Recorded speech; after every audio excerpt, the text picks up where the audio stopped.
Pemirsa, hari ini saya punya tamu-tamu dengan beragam cerita yang berbeda. Di ujung sana ada seseorang yang viral karena jualan nasi uduk tapi dianya cantik banget. Kenapa? Oh, bukan yang di sebelah situ, mohon maaf. Sebelah situ ya. Sehingga membuat pelanggannya betah bolak-balik ya. Coba itu ada penjual nasi uduk di pojok sana, ada Dina Lubis.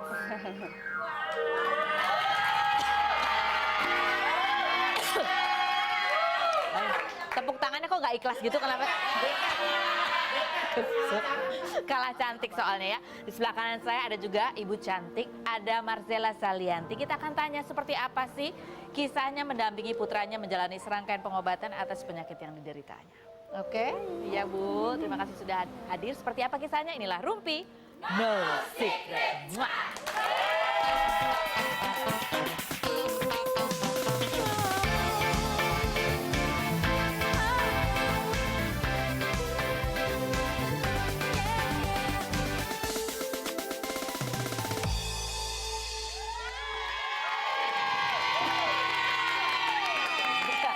Mojok dulu seperti biasa pemirsa untuk membahas berita-berita hot ya. Aku nggak tahu ini hot atau enggak sih.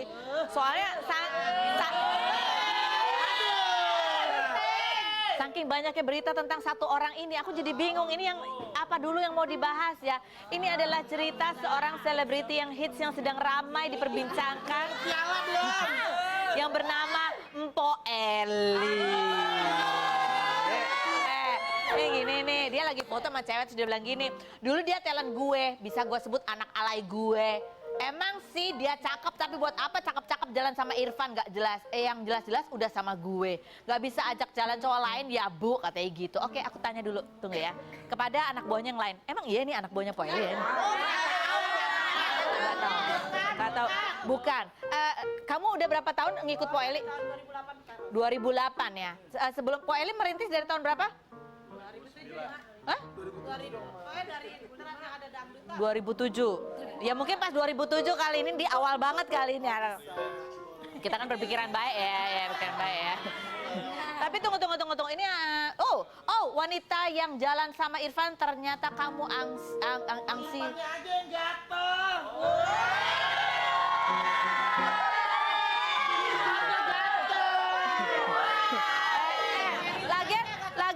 Lagian kalau sebel sama cewek di tag namanya. Kalau aku sih sebel sama orang nggak aku tag namanya di Instagram ya kan.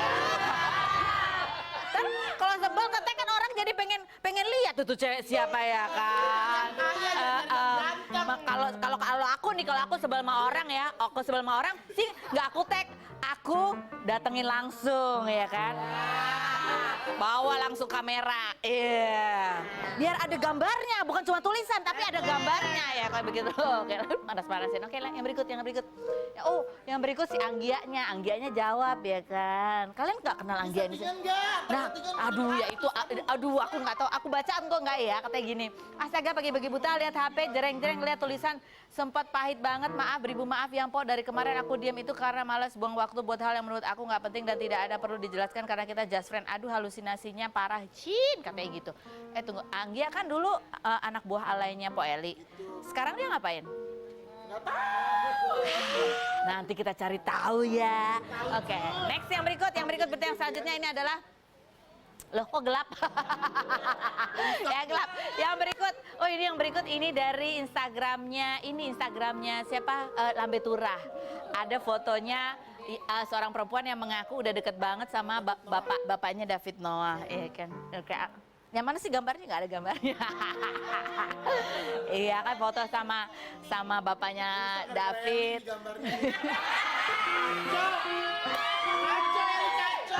Aku nggak tahu. Ini rusak layarnya gara-gara kita beritain Eli atau beritain ini yang tadi yang barusan ini aku mau ngomongin ya. David Noah katanya udah punya pacar, baru cerai 3 bulan. Pertanyaanku, ini udah cerai beneran kan? Udah kan? Udah ada suratnya belum sih? Oh belum ada. Oh tahu Arman. Mau nikah ya kan. Oke, coba ada. Ada tag postingan ceweknya, judulnya gini, ngetag terus captionnya adalah future husband dan camerku.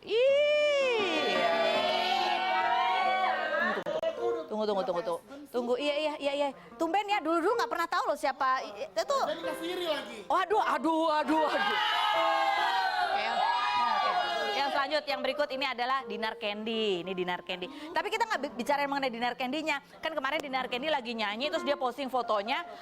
Badannya dipegang oleh penonton gitu, terus dia bilang norak lo gitu. Tapi yang kita beritain bukan itu. Ternyata di bawah itu ada sebuah komentar dari Sabrina Sameh, kakak Susan Sameh. Komentarnya gini bunyinya, itu cewek betulan katanya gitu.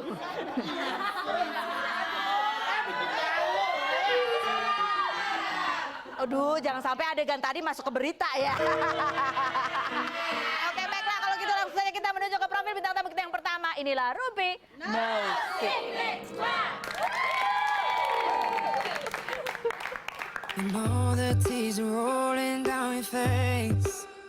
Dina Soraya Lubis, perempuan asal Medan penjual nasi uduk yang viral ketika seorang pembelinya bernama Sohibul memposting sebuah video ke akun Facebook miliknya. Di dalam video terlihat Dina sedang berjualan di sekitar Jalan Lahap pada hari Minggu dengan menggunakan piyama berwarna ungu. Video tersebut kemudian diposting ulang oleh salah satu akun YouTube pada 26 Juli lalu dan telah mendapatkan penonton hingga 43.000 lebih. Para netizen banyak berkomentar dan terpesona mengenai kecantikan yang dimiliki oleh Dina hingga akun Instagramnya kini telah memiliki kurang lebih 20.500 followers. Apakah Dina berencana untuk menjadi selebgram di kemudian hari? Sudah banyakkah endorse yang didapat oleh Dina? Saksikan kisah selengkapnya hanya di Rumpi No Secret.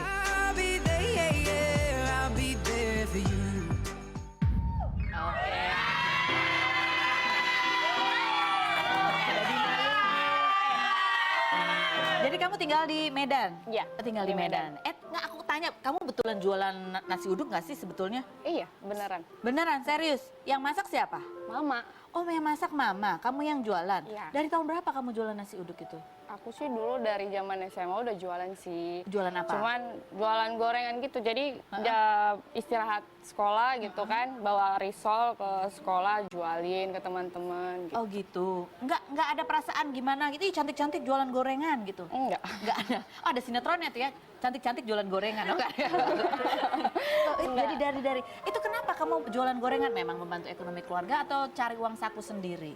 Dua-dua sih. Dua-duanya? Gitu. Jadi yang paling utama sih pengen cari uang sendiri aja. Oh, cari gitu. uang sendiri. Mama memang hobi dan jago masak. Dia jago masak juga hobi. Terus kemarin itu sempat, nak kita buka apa ya? Biar buat tambah-tambahan gitu Buat kan. tambah-tambahan. Lontong aja lama karena sempat juga kami jualan bakso sih. Cuman setelah berhenti karena mama sakit, jadi akhirnya ya udahlah kita stop dulu mah gitu kan. Akhirnya kami mikir lagi, mama udah sehat nih dari sakit gitu kan. Ya udah kita jual lontong aja di pinggir jalan. Oh, di pinggir jalan gitu. Kenapa mesti di pinggir jalan sih? Kenapa nggak sewa kios gitu apa gitu? Kalau di Jangan di tengah jalan juga ya, emang bener sih di pinggir jalan. Kalau di Medan itu kalau kita jualan di pinggir jalan, jadi kita tuh pengennya orang kalau udah lewat itu kan cepet dapat, wah ini dari ada jualan nih gitu. Jadi kita coba buat customer itu biar cepat lihat gitu. Ini tiap hari kamu jualan? Iya, nggak juga sih kadang kalau misalnya lagi ada urusan, mama aja yang jual. Oh mama, dari jam berapa sampai jam berapa kamu buka? Kalau jualan kita dari jam 7 sampai jam 11. Ingat. Oh cuma dari 7 sampai 11, abis itu udah tutup tuh dagangannya ya? Iya tutup. Terus apa aja pengalaman kamu? Kan ini sampai ada yang videoin. Kamu coba kita lihat nih, ada videonya dia jual. Hah? Oh oke. Terus jadi kamu ada yang ngevideoin, ceritanya ngevideoin gitu. Kamu sadar nggak itu waktu itu kamu divideoin orang atau kamu nggak tahu ada yang ngevideoin? Aku nggak sadar kalau ada yang videoin, cuman waktu kemarin itu aku suruh temen aku juga, sahabat kan. Cek, videoin Cek, nanti kita masukin Instagram, nanti mana tau kawan-kawan kita pesan dari Gojek. Karena dari Gojek kan belum pesan GoShop. Iya. Jadi maksud niat hati itu biar supaya Promo teman-teman ya. tuh lihat gitu kan. Ternyata malah viral. Nggak tahu kalau bisa sampai viral seperti ini. Terus ketika kamu viral, kamu taunya dari mana kalau kamu tuh jadi ramai diperbincangkan gitu? Taunya pertama gimana? Dari sahabat aku yang ini, kan dia udah nikah. Jadi suaminya kan tentara kan. Jadi akhirnya dia bilang sama istrinya gitu, ke teman saya sampein ke saya gitu kan. Dia bilang, "Cek, kok viral?" "Ah, aku viral itu apa?" Aku bilang Viral itu apa, nggak tahu. Aku nggak tahu kan viral itu apa. Jadi booming Cek video kita. oh ya udah biar aja gitu. biar Karena aja. nggak pernah mikir sampai sebesar ini, sampai diundang sampai ke Rumpi ya. Setelah viral, makin banyak pelanggan yang datang ke tempat kamu? Alhamdulillah habis terus. Waduh, alhamdulillah ya habis. Nah, itu kan ada yang videonya pas kamu lagi pakai piyama. Emang kamu kalau dagangan pakai piyama itu apa sehari itu aja nggak sengaja? Hari itu nggak sengaja karena habis mandi nadi. Oh gitu. Jadi habis itu kok pengen sarapan, rupanya ada orang beli, udah lo nak jualin kata mama gitu. Ya udah jualin aja. Dari tempat kamu jualan sama rumah kamu tuh dekat berarti? Dekat. Jadi emang jualan di depan rumah? Enggak di depan rumah, di depan komplek keluar dikit sih. Pokoknya di pinggir jalan karena memang target kita di pinggir jalan gitu. Oh, jadi ini apa iseng-iseng gitu, Mama emang pengen aja jualan atau buat nambah-nambah aja atau emang Nambah-nambah. butuh banget nambah-nambah aja, nambah-nambah aja. Oke, coba. Ini jadi ternyata bukan Dina aja yang jualan di pinggir jalan yang kemudian viral karena cantik gitu ya. Banyak yang suka godain kamu nggak sih? Nggak godain sih, cuma kadang-kadang Mbak gitu. Mbak gitu. Yang godain Mbak itu bayarnya lebih nggak? Enggak lah, Enggak. sama. Sama. Sesuai dengan porsi yang dia beli. Oh gitu. Nggak ada yang ngasih ini nih buat kamu aja atau ada yang ngajak kamu pergi neng gitu? Enggak sih. Cuman waktu pas viral kemarin itu banyak banget DM, terus tiba-tiba lihat, loh followers aku kok udah banyak ya gitu kan. Tadinya berapa? 3.000 doang. 3.000, sekarang jadi 20,6 ribu dalam waktu kurang lebih sebulan ya? Iya. Sebulan sejak viral. Waduh. Oke, coba kita lihat ini ada deretan wanita cantik yang juga jualan dan menjadi ramai diperbincangkan. Kita lihat yang berikut. Selain Dina yang kini sedang viral karena dianggap cantik oleh netizen, sebelumnya sudah ada beberapa wanita lainnya yang membuat pembeli gagal fokus. Berikut deretannya yang telah dirangkum oleh Rumpin No Secret. Nama Andita Lela Kartika menjadi perbincangan di tahun 2017 karena fotonya beredar di dunia maya ketika sedang berjualan di warung makan dan kopi. Wanita berusia 23 tahun ini membantu orang tuanya menjalankan usaha yang dinamakan Warung Buyah berlokasi di Kabupaten Nganjuk, Jawa Timur. Paras wanita yang biasa dipanggil Ita ini menarik perhatian netizen karena kecantikannya. Ternyata diketahui ia pernah membintangi beberapa judul sinetron dan FTV sejak tahun 2010 sebagai figuran. Namun kini Ita memutuskan untuk mundur dari dunia hiburan supaya selalu dekat dan bisa menjaga kedua orang tuanya. Pada akhir tahun 2014 hingga awal tahun 2015, media sosial sempat diramaikan dengan wanita bernama Sasa Darvika, penjual sekaligus anak dari pemilik warung Tegal di Jalan Raya Perapatan, Kabupaten Majalengka, Jawa Barat. Sejak menjadi viral karena kecantikannya, pemasukan warung Tegal tersebut melonjak hingga 30% di awal tahun 2015. Kini wanita berusia 25 tahun ini sudah berkeluarga dan memiliki satu orang putri setelah dipersunting oleh seorang fotografer pada akhir tahun 2015 lalu. Sebuah akun Facebook bernama Eris Toigerlandia membuat seorang wanita penjual cilok menjadi viral. Eris memposting foto wanita yang tidak diketahui namanya itu sedang berjualan dan melayani pelanggan berlokasi di daerah Tebet.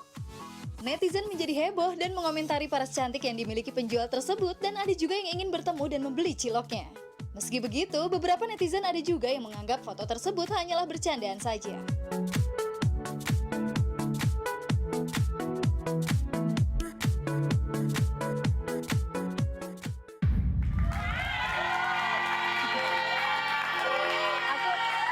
Aku ngecek-ngecek Instagramnya Dina ya. Aku apa jadi penasaran ini sebenarnya beneran jualan nasi uduk atau hanya gimmick semata gitu ya. Karena kalau di Instagram tuh kamu kan kayaknya wow gitu ya. Kayak gadis milenial masa kini gitu, rambutnya curly-curly ya. Kayaknya keren banget sih. aslinya kamu itu selain jualan tuh ngapain sih, Dina? Ada usaha salon. Usaha salon. Kamu yang punya salon? Enggak, aku punya salon dan aku kongsi sama tante. Oh gitu. Oh jadi emang kamu banyak bisnisnya ya? Alhamdulillah. Bantuin mama jualan nasi uduk. Terus kalau di salon kamu biasanya ngapain atau cuman Pegang juga, pegang customer juga. ngapain kamu bisanya? Saya bisa semua. Bisa semua ngerli Jadi rambut. kayak ngelulurin customer gitu. Kamu kerjain sendiri? Iya. Kenapa sih kamu kamu cantik, kamu kenapa nggak jadi model aja gitu loh? Iya. Belum rezekinya mungkin. Belum. Kak. Kalau ada tawaran nih, ih cantik nih, yuk main sinetron nih gitu, mau nggak? Amin, mudah-mudahan. Mudah-mudahan. Tapi kan kamu ini cantik juga perawatannya, kulitnya putih bagus, giginya juga rapi. Ini kamu emang senang perawatan sehingga punya salon? Senang perawatan. Emang senang perawatan gitu ya. Tapi ya. Cuma mungkin belum rezekinya jadi artis kali. Tapi kalau ditawarin oke lah ya. Insya Allah. Insya Allah. Iya, kalau dilihat dari Instagram kamu nggak kelihatan kayak jualan nasi uduk sih ya. Gitu. Berapa bersaudara sih kamu di rumah? 3. Oh, 3 bersaudara. Adik 2 cowok. Cowok semua. Jadi kamu cewek satu-satunya. Iya, saya anak pertama paling gede. Oh gitu. Apa sih harapan kamu ke depannya mau ngapain sih, Dina? Bertambah bisnis lagi. Bisnis lagi. Mau bisnis Terus apa? Laundry banyak. Oh, laundry. Ih, hebat Mau loh ini. buka laundry, mudah-mudahan. Terus salonnya kalau bisa ada cabang lagi. Oh. Boleh tahu nggak sih omset salon kamu sebulan bisa nyampe berapa? lebih menguntungkan mana, jualan nasi uduk atau salon? Lebih untuk mana? Kalau salon dia kayak rezeki harimau ya Kak. Jadi kalau dia lagi rame Gede. bisa dapat gede. Kita bisa nabung tuh gitu Oke. kan. Karena kalau salon kita punya dapat maksudnya bagian-bagian yang harus dikeluarkan gitu. Jadi kayak beli bahan perawatan, gaji customer, listrik, air gitu Iya. kan, sama sewa tempat. Kalau ini nasi uduk? Kalau nasi uduk alhamdulillah setiap hari kita nabung. Oh, Jadi setiap hari ada pakai ya? celengan gitu kan. Walaupun sedikit-sedikit tapi ada Ada. terus gitu. Jadi kalau disuruh milih salon apa nasi uduk? Dua-dua. Oke, ini ada nih. Nih ya, ada yang sebut nggak, masa sih dia jualan nasi uduk? Coba kita lihat, kita cek videonya. Beneran nggak sih dia jualan nasi uduk? Kita lihat. Dadar 2 ya, Bang? Dadar 1, cuma 2 ya? Kenapa, Bu? Hah? Apa yang dijual?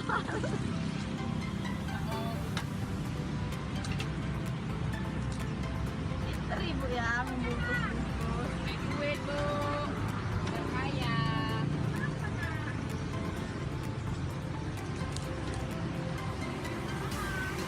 Bungkus memang. Mau bungkus kan? Satu kan? Oke. Coba kita tes. Dina, sini. Coba. Aku mau pesen ya. Aku mau pesen nih. Boleh, nasi boleh, uduk ya. Gimana sih caranya? Coba. Oke, satu. Siapa yang mau pesen di sini? Mau pesen ya? Iya, oke, baiklah. Masih lajang ya? Masih lajang?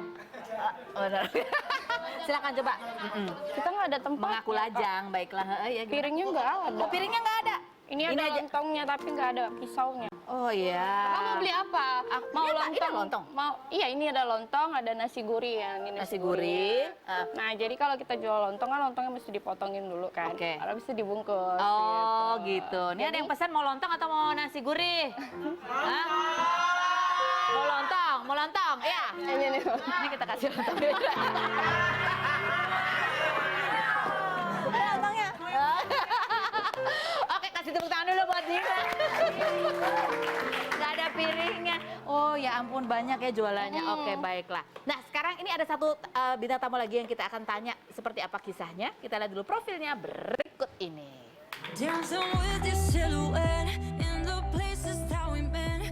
Marcella Zalianty, aktris kelahiran Jakarta 7 Januari 1980 ini merupakan putri dari aktris senior Tetelis Indrayati dan kakak dari Olivia Zalianty.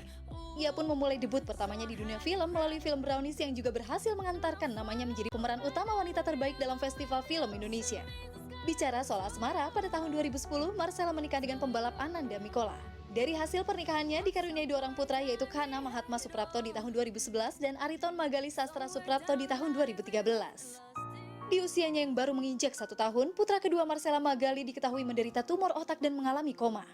Magali pun sempat menjalani operasi untuk membersihkan tumornya di tahun 2015. Setelah operasi tersebut diketahui kondisi Magali mulai membaik. Namun 3 tahun kemudian pada tanggal 27 Juni 2018, Magali mengalami operasi tumor otak untuk kedua kalinya di Singapura karena sisa dari operasi tumor otaknya belum hilang. Melalui postingan yang diunggah Marcella di akun Instagramnya pada tanggal 11 Juli, Marcella mengunggah foto Magali dengan caption, "Tuhan menitipkan padaku seorang anak yang super. He is fighter and I'm so proud of him." Bagaimana support keluarga Marcella terhadap Magali?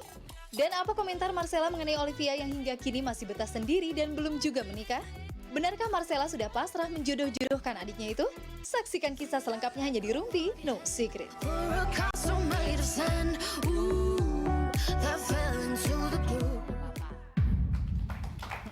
Oke, ada Marcella Zalianty. Marcella, terima kasih sudah hadir di sini gitu. Kita pengen dengar kisah Marcella sebagai seorang ibu yang mendampingi putra keduanya. Kalau membayangkan itu masih sedih. Gimana keadaan Magali sekarang? Alhamdulillah sih baik ya. Dia udah kembali aktif lagi, udah cukup cukup oke sih, alhamdulillah. Ini kan cukup lama juga ya, Iya. proses Magali menjalani pengobatan dari sejak usianya 1 Sebenarnya tahun. sih dia nggak menjalani pengobatan apapun sih, karena gitu? Magali itu kan sebetulnya dia bukan cancer gitu ya, atau dia bukan tumor ganas gitu. Jadi memang harusnya kasus seperti Magali itu selesai di tingkat operasi gitu.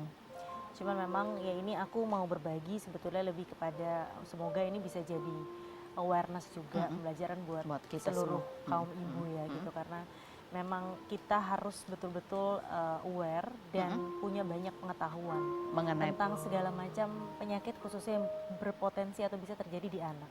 apa sih yang waktu itu ditunjukkan oleh Magali sampai akhirnya ketahuan ada tumor di Waktu awal itu tentunya dia pertama kali itu jatuh sekitar usia 7 bulan. Tapi dicek habis itu nggak apa-apa, ya kan biasa ya anak jatuh dari tempat tidur dan lain sebagainya gitu. Tetapi 3 bulan kemudian tuh ada penurunan keaktifan. Setelah penurunan keaktifan, kalau Magali memang ada lingkar kepalanya sedikit membesar gitu. Nah terus ada waktu 3 hari dia drop gitu, tapi dropnya ini kondisinya kalau kita untuk ibu-ibu yang punya anak pasti kita melihatnya itu seperti umumnya anak-anak sakit yang dia dilanda flu, dia lemes, terus dia muntah-muntah dan nggak mau makan gitu ya. Itu kan mungkin bakteri atau apa, kita bisa curiga ke hal-hal yang lainnya. Dan rupanya memang juga mungkin kalau kita bertanya kepada dokter anak pada umumnya, mereka tidak langsung bisa mendeteksi dan peka terhadap persoalan kepala gitu, terhadap persoalan kepala, karena mungkin pengetahuan untuk sekitar brain ini juga masih tidak terlalu banyak gitu. Iya. Nah tapi kan kita sering menemukan banyak anak-anak yang tahu-tahu meninggal, kita nggak tahu kenapa, atau dia kejang atau apa, padahal itu ternyata ada hal-hal Ada di kepalanya. gitu, cuma mungkin karena kita nggak paham gitu. Iya. Jadi memang apa yang diderita Magali itu harus tepat waktu pada saat itu juga. Kita tidak ada waktu untuk menunggu. Itu yang paling berat. Kalau misalnya kayak cancer atau lain sebagainya, itu kan kita bisa punya waktu untuk menunggu. Walaupun pasti sama-sama berat, cuman kemo dan lain sebagainya. Kalau ini keputusannya harus saat itu, Saat detik itu itu juga. Ketahuannya akhirnya gimana? Nah itu aku bawa ke rumah sakit, dehidrasi, ternyata mau dipulangin, begitu dehidrasinya diatasi, tapi aku punya batin, punya feeling gitu. Aku bilang bahwa dia rasanya kesakitan sesuatu yang kita nggak tahu apa deh, karena dia melakukan gerakan berulang, dan gerakan berulang ini seperti dia menahan sakit. Kayak apa gerakannya? Kayak gini, pokoknya kayak tangannya suka muter gitu Gitu, ya, tangannya muter kayak kalau kita tuh kayak Kayak ada mungkin sesuatu yang kita mungkin gitu. kayak gitu ya, gitu mungkin seperti itu. Nah terus akhirnya ketika dia mau dipulangkan, makan kan, ketika dikasih makan dia udah mau, setelah 3 hari nggak mau masuk makanan apapun, seneng gitu, wah dia akhirnya mau minum susu, mau makan gitu, tapi ternyata habis itu kejang. Nah ketika kejang ini adalah sebuah tanda sebetulnya, akhirnya pindah rumah sakit yang memang ada picu, dan aku minta langsung di MRI gitu, dan ternyata memang ditemukan ada massa di kepalanya yang sudah cukup besar dan menekan syaraf otak, yang mana itu kalau tidak ditolong saat itu memang taruhannya adalah nyawanya dia, jiwanya dia gitu. Jadi keputusan itu operasi antara saat itu? Ya saat itu pun aku nggak langsung, karena tentunya kita pasti harus mencari yang terbaik, yang sesuai hati kita juga. Siapa orang yang megang, walaupun semuanya kita berdoa sama Allah siapa ya kasih yang terbaik, tapi kan kita juga punya feeling dan butuh waktu, karena itu benar-benar mungkin shock ya, dan di luar ekspektasi, di luar dugaan, dan pada saat itu aku juga masih sedikit awam mengenai hal penyakit itu gitu. Jadi aku minta waktu dulu, mungkin opini-opini lain yang tapi mengatakan semuanya merujuk kepada memang ini harus diangkat kalau seperti ini. Akhirnya Magali koma selama 3 hari kurang lebih. Terus akhirnya kita putuskan untuk diambil dulu cairannya, tidak langsung operasi, diambil cairannya dan dia sadar. Habis itu baru kedua, setelah itu tahap 1 selesai, baru kita melakukan operasi di tempat lainnya lagi.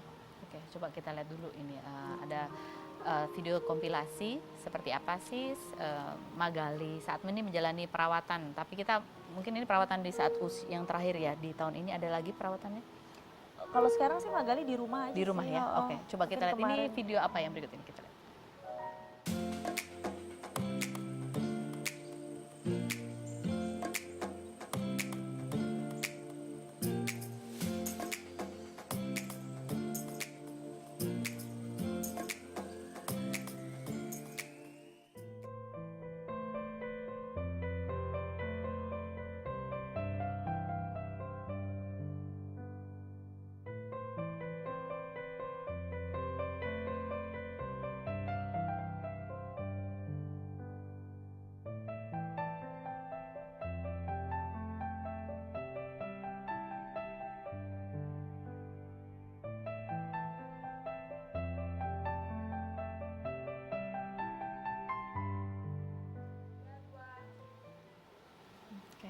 pasti saat-saat yang rasanya nggak karuan mesti buat seorang ibu, seorang ayah pun begitu. Betul, sama ya. betul.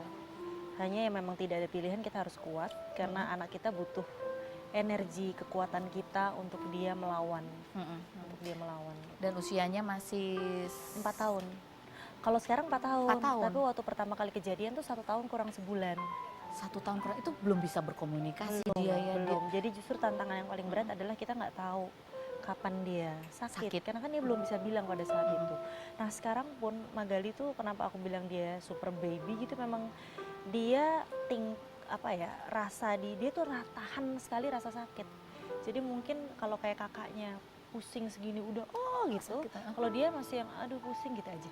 Habis itu dia udah main lagi, udah aktif lagi. Jadi kita benar-benar tidak bisa terlalu memprediksi ketika dia tuh lagi sakit banget kepalanya atau apa gitu. Nah Jadi, ini kan sesudah operasi, kemudian kondisinya membaik. alhamdulillah. Jadi dia 2 kali dan memang karena lokasinya yang cukup complicated, jadi tidak bisa selesai sampai 100% bersih. Tapi kita maintain terus, saya juga merubah pola hidup dan pola makan sih. Aku juga ke homeopati, aku juga akhirnya belajar banyak baca dan lain sebagainya, bahwa lifestyle dan apa yang dimakan itu juga menentukan. Walaupun mungkin kedokteran secara umum tidak menyarankan atau merekomendasikan hal-hal tersebut. Tapi aku kayak susu dia aku kasih almond, terus aku tidak kasih dia red meat, terus aku jauhkan semua MSG dan segala macam. Jadi kayak back to nature. Makanannya, buahnya, jus-jusnya, aku combine sayur, buah, nasinya juga jadi nasi merah gitu. Jadi kondisi dia tuh alhamdulillah bagus sekali dari semenjak tahun 2014, 2015 ya sampai 2018 ini. Yang kemarin itu? Kemarin kita habis lebaran ke Bali. Nah itu juga shocknya, di Bali dia super aktif. Yang nakal-nakalnya gitu ya, memang anak ini kan nggak bisa diam sama sekali. Nah tiba-tiba suatu malam dia muntah-muntah. Nah muntah-muntah ini aku udah feeling, bapaknya pada saat itu bilang ya paling mudah-mudahan ini bakteri lah masuk angin, pasti dia kan dia berenang terus tiap hari. Tapi aku tuh punya feeling yang nggak enak, takutnya ada kaitan dengan yang lama gitu. Udah akhirnya besoknya masih ya tidur sampai jam 12 gitu kan, dehidrasi, kita bawa ke rumah sakit dan ternyata di rumah sakit diperiksa tingkat kesadarannya tuh lebih di bawah dari tingkat dehidrasinya gitu. Terus nggak lama akhirnya dia kejang lagi, intinya seperti itu, dan disitulah akhirnya kita CT scan dan menemukan bahwa ada cairan lagi yang menekan. Cairan yang menekan. Oke, baik. Ini ada satu teman kita yang juga tengah menghadapi anak yang sedang sakit gitu ya. Kamu yang pernah melewati ini, apa yang bisa kamu share tentang kekuatan seorang ibu ketika harus menghadapi hal yang seperti ini? Coba kita lihat yang berikutnya. Untuk harus melewati apa semua yang dia lewati. Tusuk sini, tusuk sana, ambil darah nggak bisa, tusuk lagi, angkat lagi, tusuk lagi.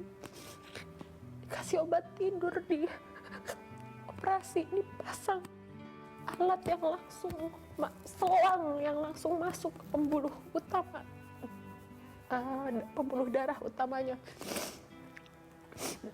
Dikasih sedatif, dikasih anestesi, general anestesi gitu, dan dia nggak tahu itu ini kenapa. Kamu pun pasti mengalami masalah Sama persoalan jarum, persoalan tusuk menusuk, persoalan selang, hanya mungkin kalau aku bedanya di kepala ya, itu yang sangat semua syaraf utama kan ada di kepala ya gitu. Jadi tapi ya yang pasti aku sangat prihatin terhadap Denada. Aku juga udah keep in touch sama dia lewat telepon, aku juga kasih support moral, doa, dan kamu bisa sharing apa, Marcella? Apa sih yang barangkali terus kamu katakan kepada diri kamu ketika tadi kamu bilang bahwa anak tuh juga butuh energi dari ibunya? Apa yang terus kamu katakan kepada diri? Seperti kayak gini ya, hal-hal saya percaya sekali terhadap pikiran dan hati itu bisa menjadi sebuah doa yang kuat gitu. Jadi ketika waktu pas baru selesai pasang Vitishan yang di Bali, dia kan nggak bisa jalan Magali. Terus suddenly dari super aktif tiba-tiba nggak bisa jalan, bisa bayangin kan, terus tiba-tiba ngomongnya jadi susah. Padahal yang tadi dia lagi cerewet-cerewetnya. Cuman bapaknya terutama yang sangat panik karena bapak ya laki-laki, ini anak laki-laki, dia juga mungkin punya ekspektasi-ekspektasi yang besar, dan Magali ini memang sangat sporty kayak bapaknya yang suka nyetir bola gitu, aktif secara fisik tuh luar biasa anak ini. Jadi dia sangat drop ketika Magali nggak bisa jalan gitu kan. Cuman aku bilang tenang aja, saya yakin dia bisa lagi. Aku cuma bilang gitu, bukannya mendahului Tuhan, kita tetap setiap hari minta. Semuanya itu kekuatan apa ya, yang bisa menyembuhkan, yang bisa memberikan segala macam itu kan Tuhan. Jadi balik lagi satu-satunya yang bisa kita minta at the end Tuhan. Jadi dokter semuanya itu hanya perantaranya gitu. Jadi aku punya keyakinan itu, dan penting buat aku keyakinan itu karena aku yakin itu sampai ke anak. Karena biar bagaimana ibu yang melahirkan dia akan punya kontak batin nomor 1. Jadi sekesedihan kita itu kita harus bisa memanage untuk tetap menjadi energi positif yang mana kita punya harapan, kita punya keyakinan, kita selalu berdoa, dan itu momen-momen itu percaya tidak percaya dengan salawat dan lain sebagainya ya, itu benar-benar obat yang paling dahsyat. Jadi saya yakin Dinada juga perempuan yang kuat ya, anak Dinada sayang sekali sama Syakira dan juga bapaknya Jerry gitu. Terus kuat, terus sabar Dan terus dan memimpin pikiran yang positif. Pokoknya harus berprasangka baik kepada Yang Maha Kuasa dan beri kekuatan kepada anak. Insya Allah dia make it. Mudah-mudahan. Gitu. Aku yang pasti turut doain. Amin. Ini Ananda Mikola sempat drop, kamu yang memberi kekuatan juga. Keluarga Ya, gimana kalau yang lain? Olivia?